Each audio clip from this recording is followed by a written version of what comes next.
رنگین پتنگیں۔ ایک چھوٹے سے گاؤں میں ایک بچہ ناہدہ بنانے کے شوقین تھا۔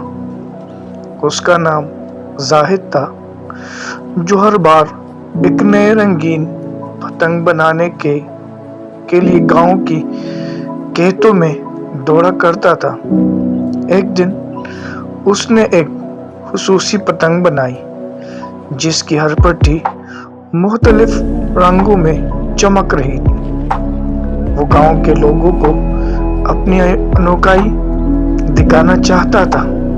زاہد کی رنگین پتنگ کی خبر گاؤں میں پھیل گئی اور لوگ دیکھنے کے لیے اکٹھے ہو گئے۔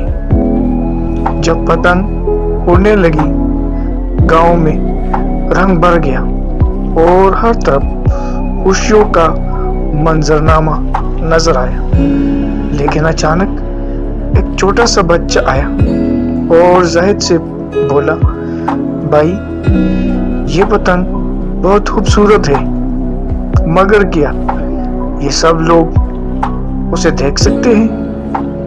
زاہد نے گہرے خیالات میں چرچا کی اور اچانک ایک نیا خیال آیا۔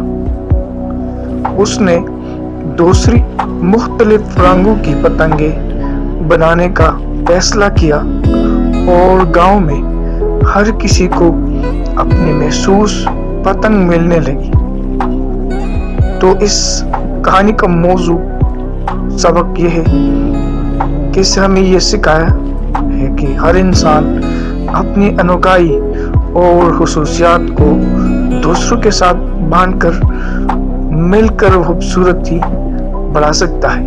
اگر ہم اپنے اہم خصوصیات کو دوسروں کے ساتھ شیئر کریں تو ہر روز نیا رنگ ملے گا۔